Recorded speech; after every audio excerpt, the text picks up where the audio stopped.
Rebekah Roth here again, and I'm going to take you on a trip, and it's a very interesting trip by a man named David E. Goldberg, and this will be his last message. And I want to share it with you because at first when I heard it, I thought it was crazy. But in light of everything that's happened and is happening, I think you should take a listen to it. So I'm going to share it with you over on my computer. All right, this is a little off the 9/11 subject, but I think it's this right now in the time we're in is a good time to know about this. It's something I found quite a while ago and several years ago, and I have to honestly tell you, the first I poo-pooed it totally. But this was an audio that was recovered from a man's safe named David E. Goldberg. And it was discovered after his death. And I'm going to play parts of it for you. And so let me get this geared up because it's kind of hard to listen to, but I want to get to the good parts here. Hello, everyone. This is David Goldberg again. This is probably going to be one of my most important videos that I've done yet. We're going to discuss a couple of things, new things that have come up. I have received classified documents from my White House insider, and we also have some memos that I've referenced in the past, and I'm going to walk through everything that I've been deciphering and learning from these videos, from the documents that I've received. All right. So let me just snap in here for a second. David E. Goldberg claims that he had an insider in the White House in Trump's first term. And so he's going to talk about some of this stuff. And a lot of it, absolutely, you will think is insane, because I know I did. But looking back now, when you see what's going on in Gaza and other places, maybe you're going to take a look at this in a little different light. I know I have. He writes in here, classified documents from the White House memos reveal an extermination plan for millions of Americans through Project Pogo and Project Zephyr. Now, when he talks about this, and again, I mean, when I first saw this, I just thought it was completely insane. Some of the things he talks about are Trump had been promised a position like king of, I'm just remembering this, I should just play it for you, king of Israel, and some other different things, but he references a lot of stuff on YouTube. I've never found his channel, but I didn't look that hard. But let me just play a little bit more of this. It does move kind of slow. I'll try to cut out some of the stuff that maybe goes too slow, but let's see what we can do here. So we'll get into this. The crux of it, I want to just introduce you right away. What is it all about? This is it. This is what the documents reveal. There are too many people waking up. There are too many Americans, more and more of them, that are suspicious of Israel. Too many people waking up. Too many people that are suspicious of Israel. More and more Americans aware of Zionism. More and more Americans are aware of Zionism. Remember when the presidential campaign was ongoing and Nikki Haley wanted to be president, and she came out and she was saying that Judaism and Zionism are the same, and if you don't like things that Zionists are doing, you're an anti-Semite? I'm pretty sure you remember that. Let's listen. This has been around for decades and decades. You go back to the 50s, 60s. There's a lot of literature about Zionism, about Judaism. It's not unusual, but the difference is today more and more people are waking up to it. It's been a real tipping point where you always had maybe about 0.5% of the population that was aware of Zionism, that did not like Jews and whatnot, but they were never part of the mainstream. They were always dismissed as conspiracy theorists. They had no influence. So they were not really a threat. But that has changed. And you know that has changed. Anyone paying attention knows that has changed. We have seen a big change in comment sections on YouTube, many people making references to Zionism. It has become a part of the nomenclature through the influence of 8chan, 4chan, many, many websites, and ultimately many, many YouTube channels that have been speaking the truth very aggressively for many years, but it has really gotten attention lately. Okay, so let's stop for a second and talk about that.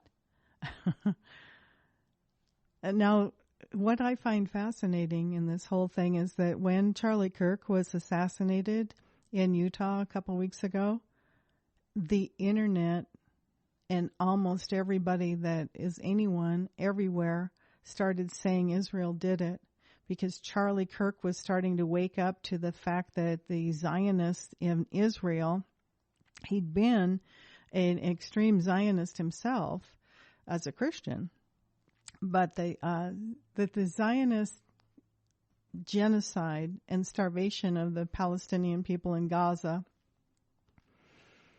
he was kind of starting to wake up to that, and he was starting to pull away from his undying support. And now there's lots of stuff. Max Blumenthal's got a couple articles out. Candace Owens, if you're following her, a good friend of Charlie's, very well aware of the threats that were being made to him because he wasn't pro-Israel enough.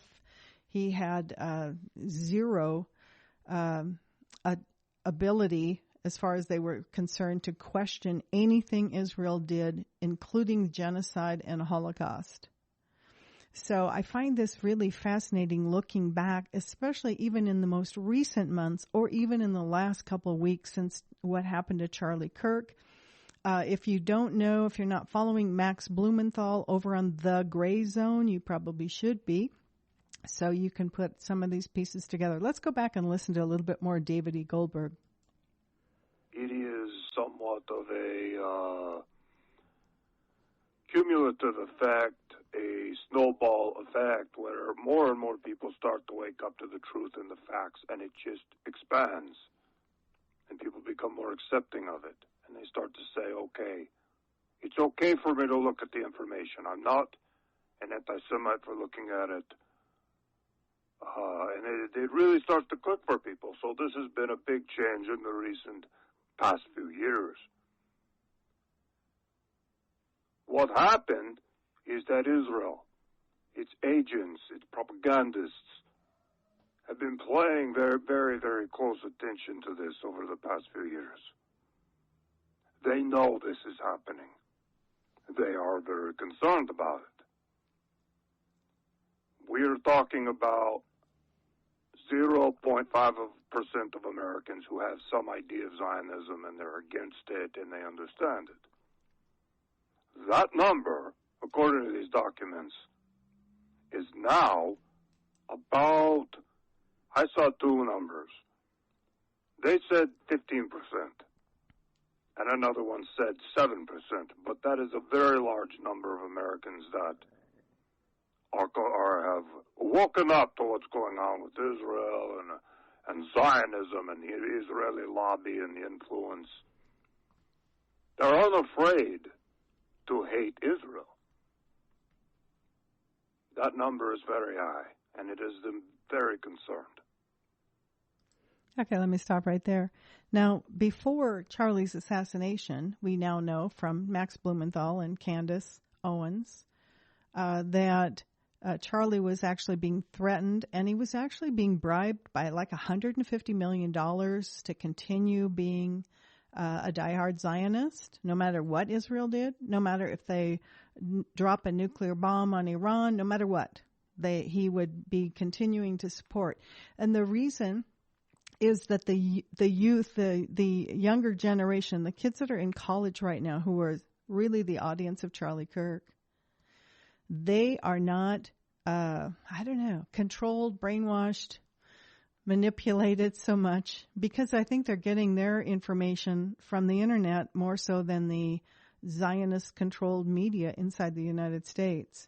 So they were waking up, and they were not supporting the Zionists and the genocide and everything that we've seen in the last 2 years Israel doing in Gaza.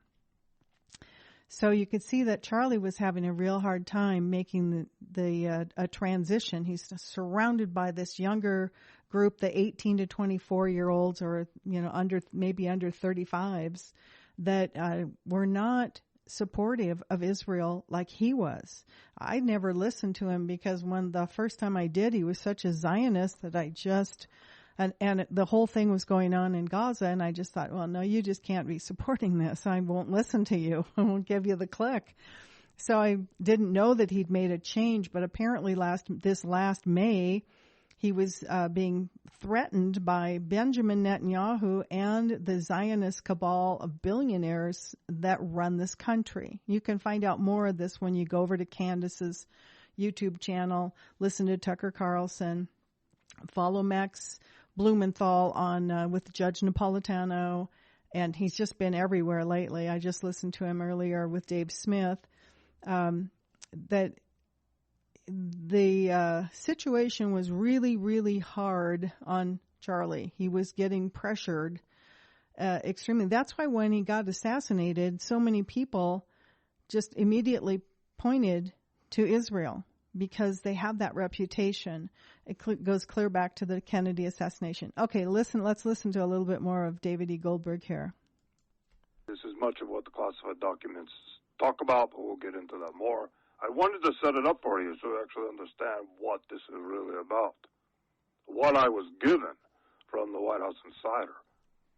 The main part that you really need to know, though, is they have a plan for all of this. So I'm going to talk about that now. There is discussion within these documents years ago to ban the YouTube channels, to shut it down, all of that. But they changed course.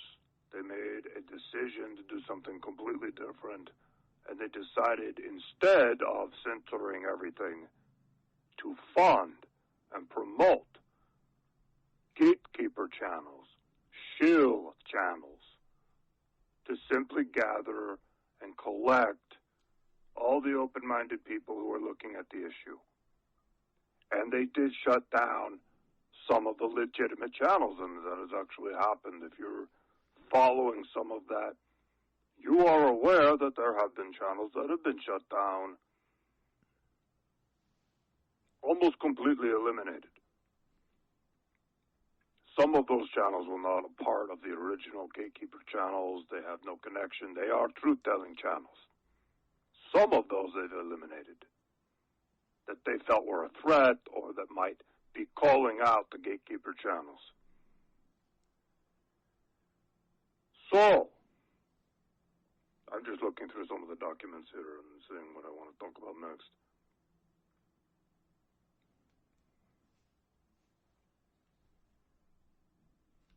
One really interesting aspect of all this is that the gatekeeper channels and the shield channels, typically these would be disinfo channels. Disinfo channels like Alex Jones, for example, has been a long time disinfo Zionist channel. Very, very active in deflecting people away from Zionism. Alex Jones talks about everything, but he never talks about Israel. So that is an active disinfo channel that's been around forever. What they created with these new gatekeeper channels is very truthful channels. They're very honest. They don't put out a lot of disinfo. They are actually legitimate.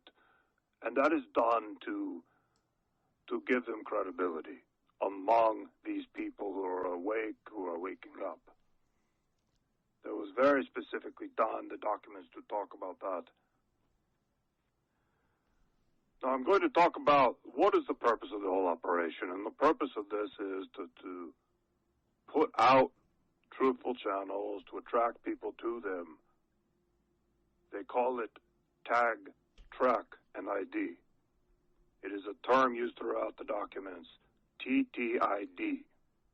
It's something you want to remember. This is very common throughout these documents. They're referred to it all the time. So what does that tell you? They want to tag, they want to track you, and they want to identify who you are. If you are watching these channels, if you are informed, if you are awake on these issues, they want to tag you, they want to track you, and they want to know exactly who you are. They want to know, and it talks about the tracking people's IP addresses through YouTube. They have access to YouTube. They do know who you are. So this is discussed a lot in the documents. I'm just looking through it right now. And there are two projects, and it's very important to listen to this. Project Pogo is one of them, and Project Zypher. I will spell that one. Z-Y-P-H-R. Project Pogo and Project Zypher are the two projects that the classified documents are referring to, and each has a different role. Project Pogo is about the YouTube gatekeepers, how they are all agents.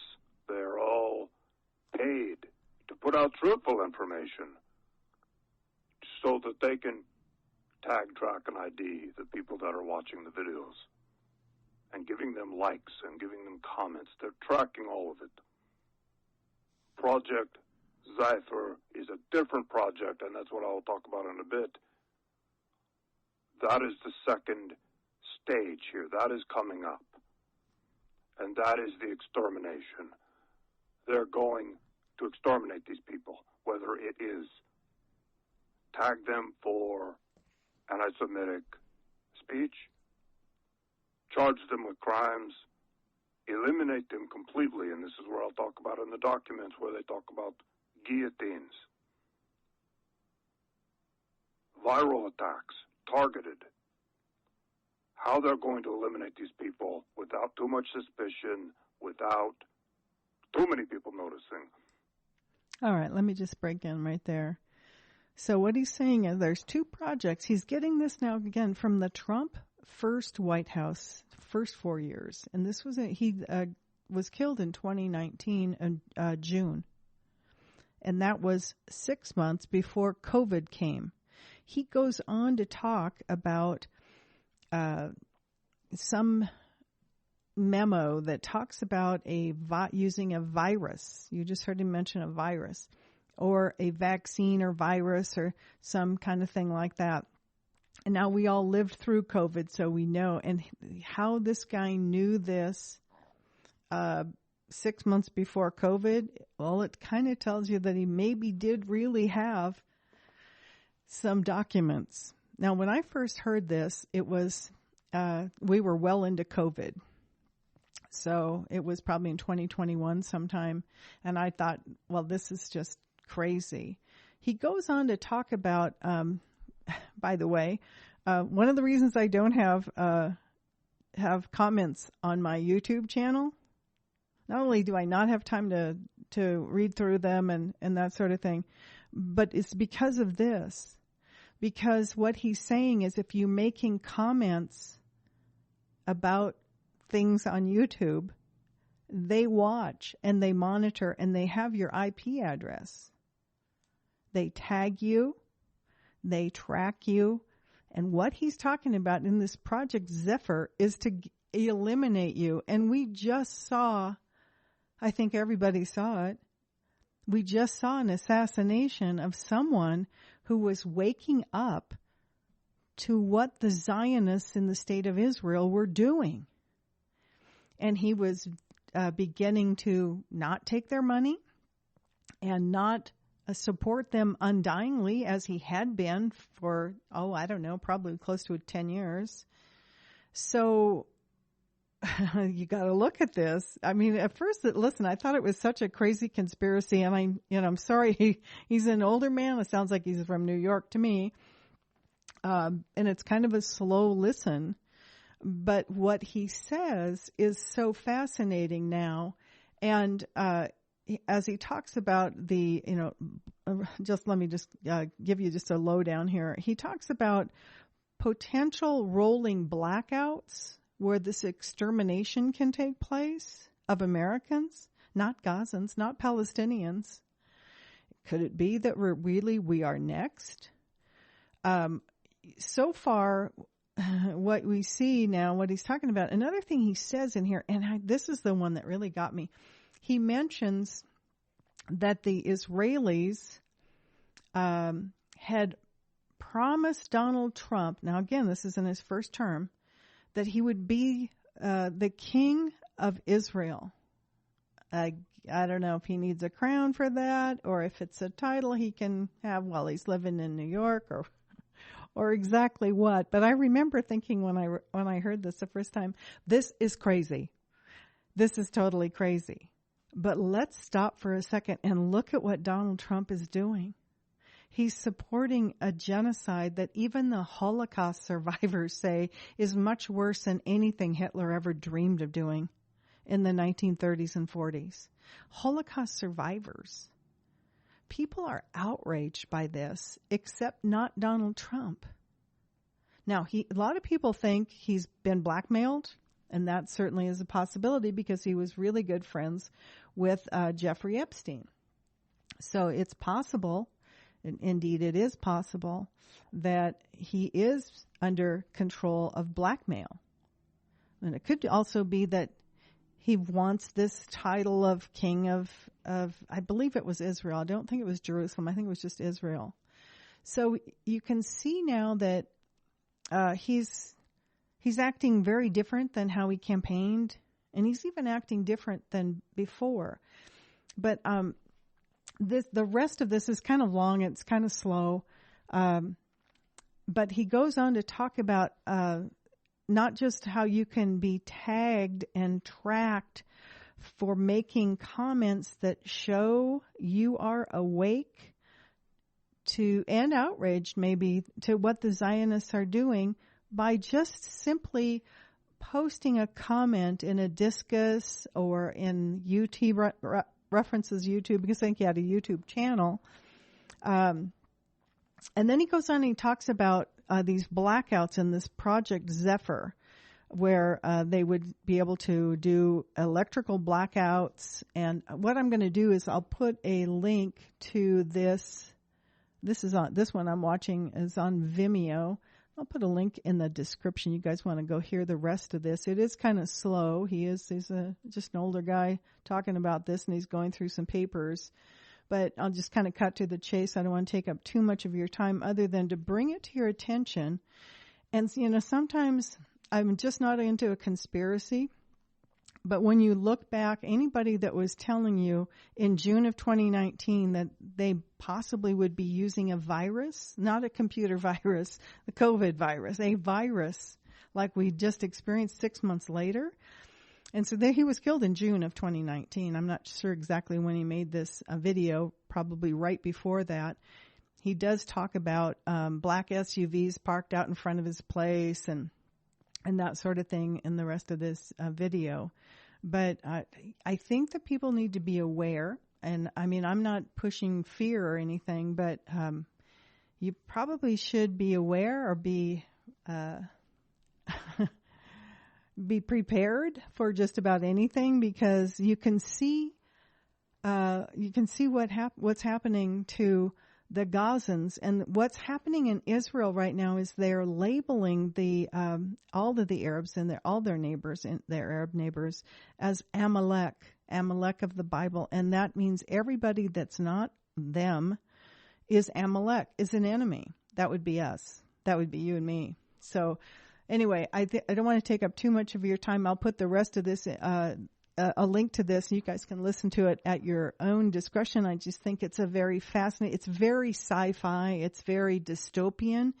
But you have to admit, we're looking at a very dystopian world right now, where we have almost every country in the world except for the United States and Israel that are against the genocide, that are speaking out about it right now with what's going on in the United Nations.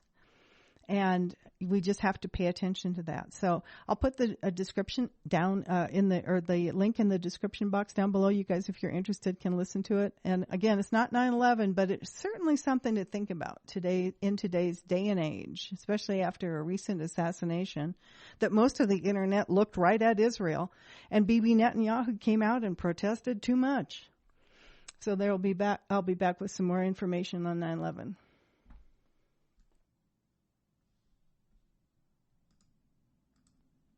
As I read the documents, I can see I have documents from 4 years ago, I have documents from 2 years ago, and then I have documents from 3 months ago. So there's a progression in the timeline as the projects change. And Project Zephyr has changed. In the beginning, they were talking a lot about, okay, we are going to infect these people with a virus that imitates the flu virus. They're going to eliminate them in various ways that would not be suspicious. In the documents I have now from 3 months ago, they are saying the amount of people they have to eliminate is too large. It is too many. We are talking about millions of Americans. And this is where we see their plans are changing. And they are going to initiate something that is devastating and that is extremely frightening. All right. So just some more with this guy. This is pretty amazing. He's talking about eliminating millions of people. But what he just said, again, this was 6 months before.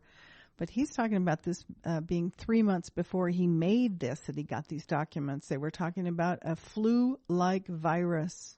And we went through COVID, and it was very much like the influenza, only it hit some people pretty hard. Let's see what else he says here. And based on what I can see in the documents, we're talking about power outages along with a purge.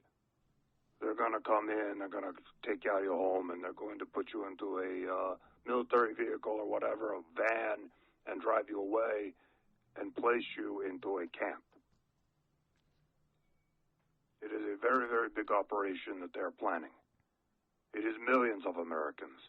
They will do it under the cover of night, under the cover of blackness, during one of these planned blackouts. The blackouts are, based on documents, I'm just looking at it right now, they have a 3-day blackout. They have a nationwide blackout that lasts 2 days, and a lot of localized blackouts. So it is a whole series of blackouts that they're going to do.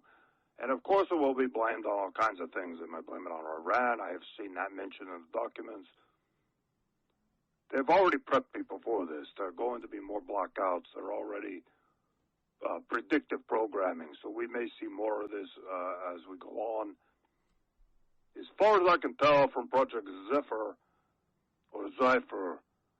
they are planning this next year and the year after. They are not done tagging, tracking, and identifying everyone. It looks like they're at about 78%. I looked in the documents, and there were a couple of indications of how far along they feel in the project is. They're like 78% done.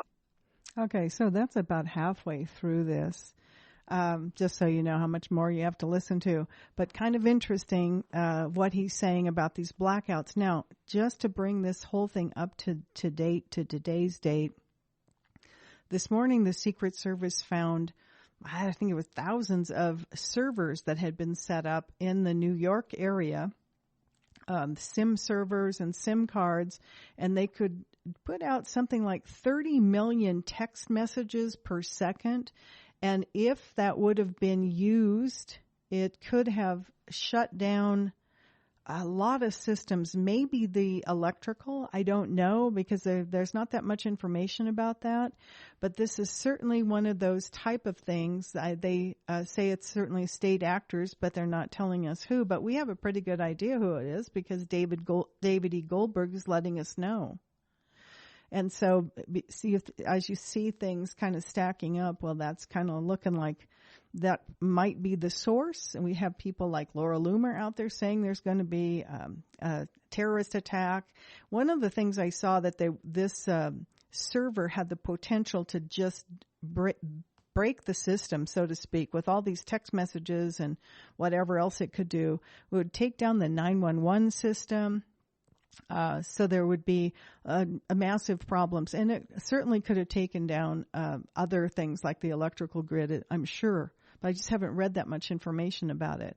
So we'll see how it all plays out. If you start to see blackouts, maybe you'll want to listen to this David E. Goldberg message. I've listened to it since, and it just makes more sense to me now that I see things more clearly.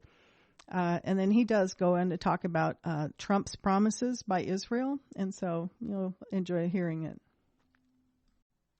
So that's pretty crazy stuff. I know a lot of people call it a conspiracy. I have no idea. But it does explain a lot of things like COVID and a lot of crazy stuff that we see going on right now. I just use it as a harbinger of maybe things that might be on the horizon for us. A bit conspiratorial, but sometimes people that have information, the way that we know who they are, the guy who he's talking about, the way they silence you is to label you an anti-Semite or a conspiracy theorist. So we'll see how it goes. I'll let you guys decide what you think.